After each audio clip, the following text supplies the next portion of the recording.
माजी गृहमंत्री आणि राष्ट्रवादी काँग्रेसचे ज्येष्ठ नेते अनिल देशमुख यांनी राज्याचे मुख्यमंत्री व गृहमंत्री देवेंद्र फडणवीस यांच्यावर पत्रकार परिषदेत थेट आरोप करत एक गंभीर विधान केलाय। त्यांनी सांगितलंय की विधानसभा निवडणुकीदरम्यान त्यांच्या वाहनावर झालेल्या हल्ल्याच्या प्रकरणात नागपूर ग्रामीण पोलिसांनी तज्ज्ञांचा फॉरेन्सिक अहवालाकडे जाणीवपूर्वक दुर्लक्ष केले आणि राजकीय दबावाखाली बिसमरी अहवाल न्यायालयात सादर केला। हा दबाव खुद्द मुख्यमंत्री देवेंद्र फडणवीस यांच्याकडून असल्याचा आरोप देशमुख यांनी केलाय। देशमुख यांनी स्पष्ट केलंय की त्यांच्या वाहनावर दगडफेक झाल्याचा प्रकार खोटा ठरवण्यासाठी पोलिसांनी संगनमताने तपास मोडीत काढला। फॉरेन्सिक तज्ज्ञांचा अहवालात 2 व्यक्तींनी वेगवेगळ्या दिशेने दगड मारल्याचे नमूद असून त्यामुळे गाडीचा काच फुटला आणि त्यांना डोक्याला जखम झाली हे स्पष्ट असूनही पोलिसांनी हा अहवाल बाजूला ठेवून एका खासगी कंपनीच्या व्यवस्थापकाचे मत घेऊन घटना घडलीच नाही असा अहवाल बिसमरी तयार केला असा गंभीर आरोप अनिल देशमुख यांनी केलाय।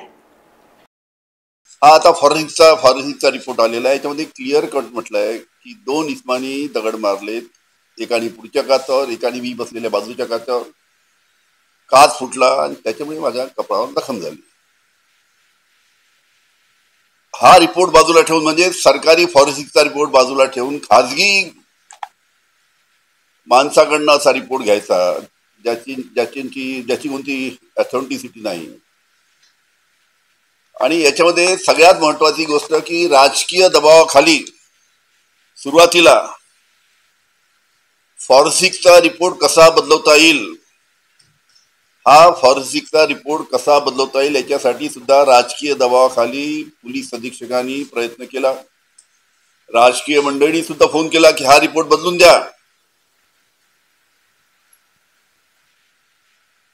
राजकीय मंडळींनी सुद्धा आपले आता अनेक प्रेमी आहे, आपल्या गावातच अनेक प्रेमी माझे, त्यांनी आणि पोलीस अधीक्षकांनी प्रयत्न केला की हा रिपोर्ट बदलून आला पाहिजे, पण शेवटपर्यंत फॉरेन्सिक डिपार्टमेंटनी सांगितलं की आमचा फायनल रिपोर्ट आहे, हा आम्ही बदलू शकत नाही।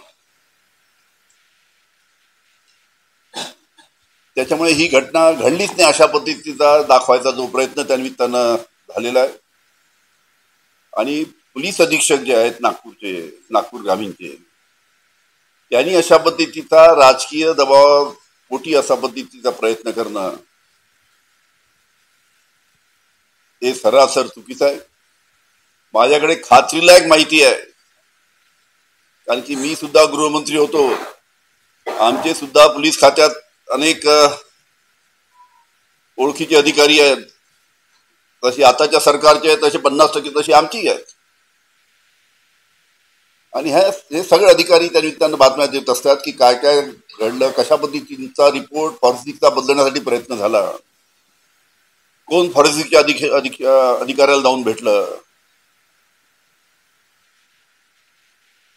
त्याच्यामुळे या बाबतीत मी न्यायालयामध्ये जाऊन माझी बाजू तिथे मांडणार आहे आणि योग्य न्याय मला मिळाला पाहिजे यासाठी मी प्रयत्न करणार आहे।